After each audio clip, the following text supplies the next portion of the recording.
That's fun. Alright, so the next mod, actually, no, I don't want to do that one until I get to, Windhelm, actually. No, not Windhelm, Right Run. So we're going to go to White Run for the next few ones I want to show you. I could show you guys here, but it's easier to do it there. And again, you see just how the stones are a bit more high texture, the roofs have more color. The roofs, how do you pronounce that? I always forget. They're kind of orangey, and the whites are more vibrant. Everything just feels a bit more high fantasy, a bit more cheerful, a bit more colorful. So if you think the normal Skyrim environments are kind of bleak or depressing, this may be a mod for you. I'm a fan of the normal ones, but I'm also a really big fan of this mod just because it's very, very cool. But yeah, it's just a really interesting change. It's something I think we can all really appreciate. Oops, that's my bad. On to Whiterun, although I suppose I can do it out of here. And as I'm sure someone will probably ask, no, I did not watch the Super Bowl. Not a huge football fan, although I don't have anything against it. But yeah, know some people who did. Giants won, I guess. Yay. Go Giants. Again, not really a huge football person, so nothing against it, but not a huge fan. It's really the only quote-unquote sport that I even remotely follow would be StarCraft, which is actually quite interesting. If you don't watch it, I highly recommend it. You need to play the game. You don't even need to play the game to really have fun watching it, and it can be really quite cool. It's a great game. So the first mod I'm going to show you in here is the Sexified Whiterun, which is much the same idea as the Windhelm thing, except for Whiterun, and it's really noticeable here. You see everything has kind of these vibrant, I keep thinking right click is zoom, I can follow. What is zoom? I forget. Oh, that's a shout, whoops. Yeah, everything has these kind of very bright red roofs, blue walls. See the wall won't happen again. Good. Glad we straightened that out. There's more where that came from. Yeah, there's a very higher texture rocks. The walls are higher texture, and this Whiterun in particular, I think, is really affected by this, and really, really looks like what you might kind of expect out of a more standard kind of high fantasy, colorful, magical setting. Which again, not that it looks like World of Warcraft, but I think it shares these mods share a bit of a World of Warcraft sensibilities in terms of color, which can be quite a good thing. Is World of Warcraft has a very distinctive aesthetic style, and while I don't always like the proportions and stuff on it in regards to the general design of armor, weapons, characters, things like that, the colors are quite well done, and when you combine the colors with a more realistic architectural style, I think you get some really cool results, as seen here. And the whole mod just aims to create, in the various areas you've done it for, just more saturated, vibrant colors. So we'll go up here. Got the companion saw, which is also, a bit more colorful, I believe. Pretty much everything in the game is. And then out of the game in the area. And then we'll go look at the Jarl's Palace. And then there's a few more I have in this area, and I think then there's just... We'll go to look at, after we're done in Whiterun, we're going to go look at Riverwood, because there's another one of the Sexified mods that overhauls, your basic small towns and stuff like that, and makes them look awesome. So you can see, look at the side here. It's just, again, very colorful. Yeah, I think this is a really fantastic mod. This one I'm definitely going to keep installed for Whiterun at least. Windhelm I might leave depressed because I really like the Windhelm, but Whiterun I think looks absolutely phenomenal this way. So let's take a look at the inside of the Jarl's Palace. If it loads... Oh, and I should have talked about this already, but this is not intended necessarily to be a weekly feature. I'll do these every now and again, especially if I find something cool. But the primary focus will most likely still remain on Fallout, because again, that's kind of where my heart lies. And the idea, the schedule I'm trying to get, which I've pretty much been on this week, is a mod video on Sunday, whether it be for New Vegas, Fallout 3, Skyrim, whatever, and then Let's Play videos or just gameplay videos Monday, Wednesday, Friday. And so I think what I may adjust that to is in terms of when you guys should check what's going on is what a day for me, I tend to view it kind of the early morning of the next day, so it's the same day, which is what at least a lot of my videos kind of going up late. So probably what a more realistic schedule will be is mod video Monday, then gameplay videos Tuesday, Thursday, and Saturday, and just upload it early, very early in the morning, like 2 or 3 a.m. or just late at night on the previous day. So generally, you're going to want to check Monday, Tuesday, Thursday, Saturday. I'll keep you guys updated, and I mean, you'll notice if anything changes there. But anyways, on to the stuff you actually care about. Just the colors here again. You can see very, very colorful, very cheerful, very high fantasy. All the kind of grim aesthetic or bleaker aesthetic is gone and was replaced with very fantastical colors, which again, even if it may not be your thing, it's really quite eye-popping, really spectacular. The wood, particularly, it's like the wood paneling. So this is definitely something you should at least give a shot and see if you like it. If you don't, it's fine, but if you do, you're in for a real treat, because these are just some really phenomenal aesthetic overhauls. Some of the coolest ones I've seen. It combines just the general visual improvement of a texture pack with a really interesting recoloring. So, and that's something what he said here is something that wouldn't really be possible in a game like Fallout. So it's interesting to see how the two kind of settings, how mods approach them differently, just because you couldn't really recolor stuff to make it more cheerful in Fallout. It looked weird. You could try and actually remodel stuff to look more modern, but then that would defeat the point of the setting. So it's really really interesting how you can do stuff in Skyrim that you can't do in Fallout, and vice versa. Again, just looking at some really cool houses. So the next one I should talk about is probably Lydia's armor, because a lot of you are wondering what that is. I'm sure a lot of you probably already recognized what it is, but what her armor is the armor of a character called Triss from The Witcher 2. I have actually not played The Witcher 2. I really should at some point, hear very good things, but I just saw this armor, I thought it was very cool, and I figured a lot of you guys had probably played The Witcher 2, since it's another very big fantasy RPG that was released this year. So I figured I would download it, give it a look, and it ended up being quite a fantastic armor. So if you play The Witcher, you'll probably enjoy this. If you don't play The Witcher, you'll probably still enjoy it, because it's really cool. But we'll do a free camera, so we can just kind of look around a bit. Oh, let me do it when I'm not looking at Lydia, so we can... Are you married? You look the type. Make sure you treat your wife with the respect she deserves. What? Oh, well, somebody's bitter. But yeah, you can see just, I believe this is the default outfit of her from the game. Again, I haven't played it, but you can see just the general stuff, like little mana vials or potion vials. And it comes in 3 segments. Every segment has a boots part, a jerkin, and then the arms. So we'll go back to normal. And there's actually, I think, 8 different overall styles, and you can mix and match pieces from all the styles, so it actually ends up having, I think they said something like 1,000 different permutations of the armor you could have. So I can show you here. Things done. I like them. These are all the different versions you can make. There's 8 different overall colors, and they all have a studded version, a non-studded version, and then I think shirtless, which just removes some part of the outfit. I'm not sure which one exactly. But yeah, so there's just a whole bunch of different ones you can kind of mix and match, create a whole bunch of different colors, and it's really quite cool. So we'll go look at all the different colors of each one.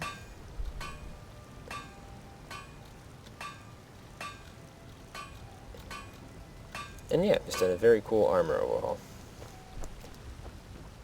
So, what should oh yeah, next I'll show that there's some mods, obviously, these would be out already, but they're, that add some of the notable Lord of the Rings swords, specifically Anduril, Narsil, and Glamdring, which are the sword of Aragorn, the sword of Elendil, and then Isildur, and then the sword of Gandalf, respectively. I forget who owns Glamdring initially. I think it's some elven guy, maybe from the Silmarillion or something, I forget.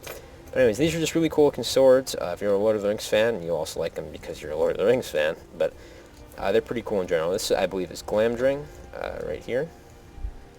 Show you the whole thing, and then we'll show it attacking it. Let me get it in the sun. This is the quote-unquote ancient version. There's 3 different versions of each. You can buy them from Eorlund at the Companions Forge, or you can craft them. I was only able to craft the ancient version because I didn't have a silver ingot, but you can craft, more polished and shinier versions as well. But I actually really like the look of the ancient version, kind of the battle-scarred look there. So yeah, that's glam drink, and they all come in one-handed or two-handed versions. I was only able to craft the one-handed version for glam drink, but the other ones I have two-handed versions for. And yeah, so you can see it's just got all the normal animations.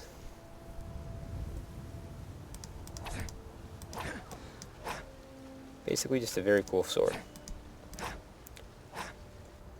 And we'll go look at the yeah, which leads me into the next mod, quite organically. Sky UI, which is a UI overhaul for the game to make it more PC friendly, which in my opinion it desperately needed. And this is actually pretty amazing. I'm kind of in love with this. It kind of restructures the whole UI. You have favorites, all weapons, armor, potions, scrolls, you know, just all the different categories. You know, it's very intuitive. It displays all the information for everything right away, you know, right out there for you to use. It just looks better and feels better than the kind of little thin sidebar thing, which was not a fan of that. And yeah, it's just overall a fantastic UI overhaul. This does need the Skyrim script extender, which I will link in the description.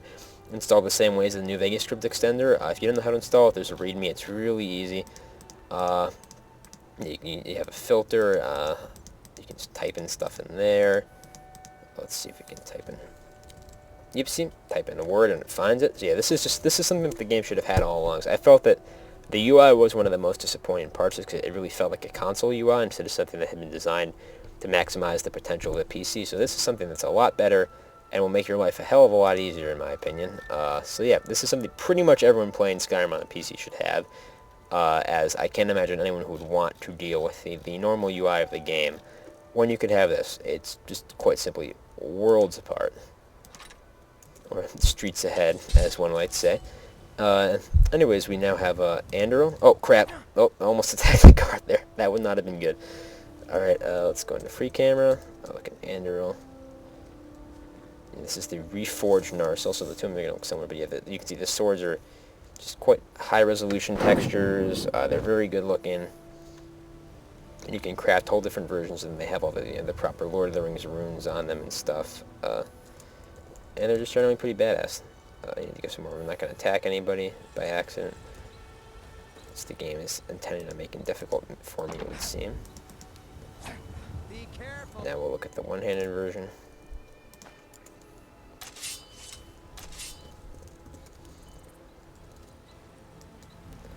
I believe there may be plans to make these obtainable through a quest, but for right now you can just get them by buying it from Eorland or crafting them. So, see, there it is. It's got the little decorations on the hilt there. And now we'll do Narsil. Two-handed first.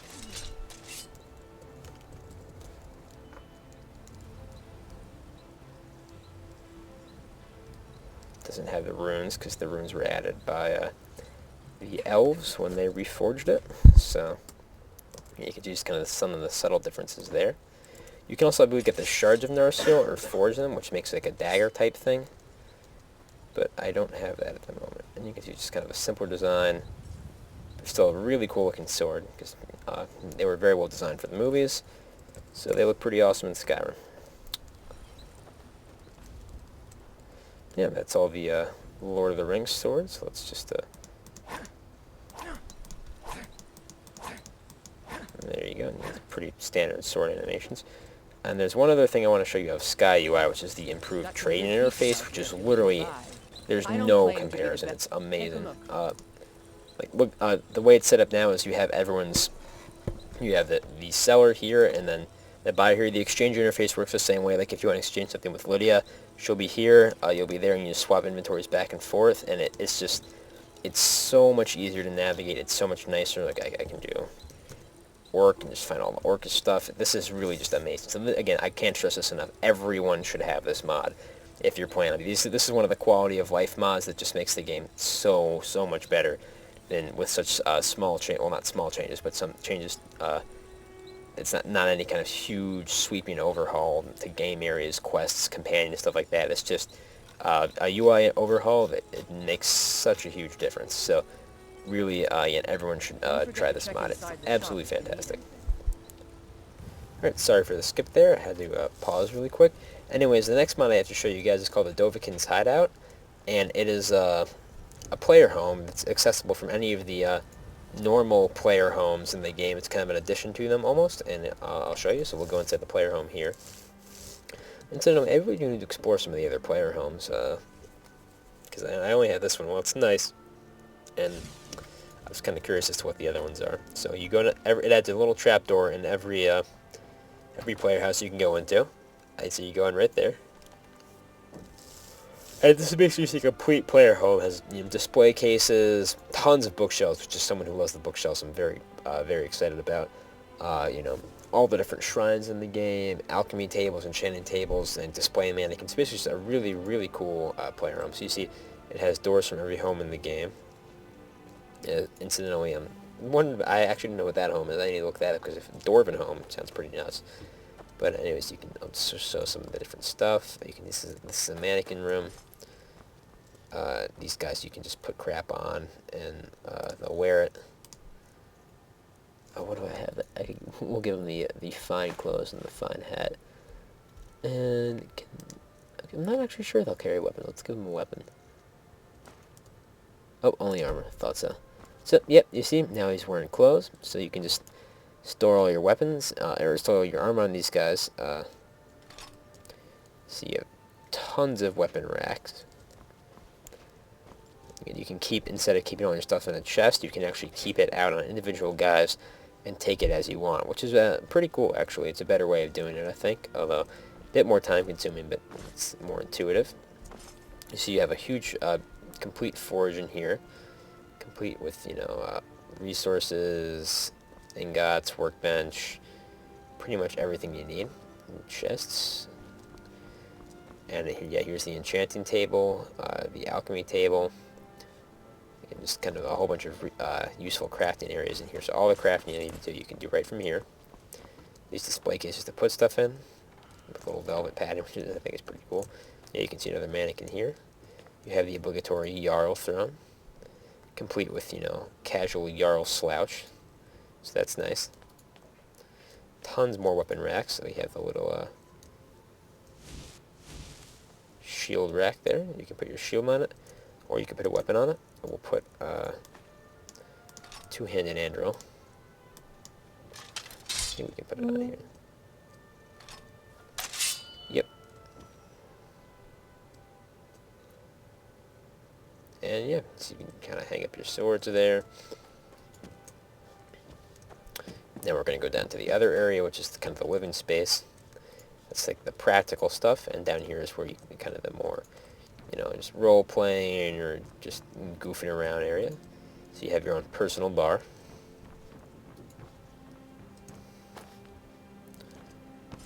Bedroom, complete with, random statues, fireplace, pretty little versions of all the legendary people. A nice safe. Cabinet. Very refined bed. Nice plants for colors. It's a very pleasant looking home. I'm sorry, I was already in there. That's my apologies. And then you have kind of the main hall down here, which is really cool looking. And more benches, tapestries, tons of bookshelves. I think not all of them are fully scripted yet, but even so, this is awesome. Like, if you like the bookshelves, this is great. You have all the different shrines are here. So if you want a particular shrine, you got it right in here. Don't need to go anywhere. I'm actually not sure what this thing does. I think it's probably... Oh, okay. I missed that. I apologize. So there's a dungeon. Oh, crap. That might not be finished, though. Yeah, I actually missed that segment. I apologize. I was just poking around to make sure I hit everything. But, yeah, there's even a creepy little dungeon, which looks like it might not be finished yet, which is understandable because this mod is still a work in progress. So I think they've done some really great stuff with this, though, so I look forward to seeing the finished product. Let's go back up. And what I'm actually really hoping somebody does is kind of like what you could do with the Lucky 38, and looks like they just have some kind of stuff about the actual mod here, which is cool. I really love just the book featured Elder Scrolls in general is coming from someone who came from the Fallout games. It's really fantastic, just for lore stuff. But yeah, I'm really hoping someone eventually with something like this Just makes a mod where obviously you can get multiple companions, but you can just send them all back to a player home, like this in particular, and just have them all kind of group around, actually interact with the environment, stuff like that. Because you could have literally your own mercenary band, just hanging out here, walking around. Just like you could have your whole group of companions walking around the Lucky 38 eventually, and I think that would actually be really cool. Be very atmospheric, if you will, kind of feature for the game. Alright, so we're just going to exit back out, and then I believe I want to show you the Riverwood town enhancement graphical overhaul, and then just the the other map versions, and that'll be all. So this has been a very long one, which I apologize for, but it's a whole bunch of awesome Skyrim mods, and I think it's might as well just do a whole bunch because they're a lot of fun. Alright, so we'll try and make this snappy. So yeah, the sexier villages thing, it's just the same thing as the other ones. Just makes them kind of a bit more vibrant, a bit higher resolution. In the case of the villages, it's just more so that they're higher resolution necessarily, as opposed to more colorful, I believe, just because there's not as much color you can add to the villages as you can to kind of big halls or palaces or the roofs. I can't talk. In Whiterun. Let's travel real quick. Again, just look at the map. Very cool. So we'll actually go to Falkreath. That's where else. We'll go to Riverwood first, and then Falkreath. So I want to see if we can get another night, but Falkreath is usually foggy. So.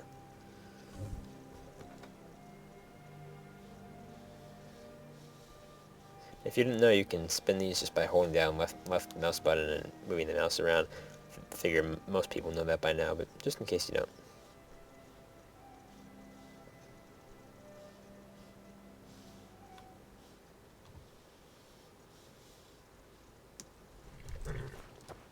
Hail, companion. So yeah, there's a night sky for you. Is that not beautiful? Like auroras, nebulas. It's pretty amazing. And if you don't want all the glowy crap,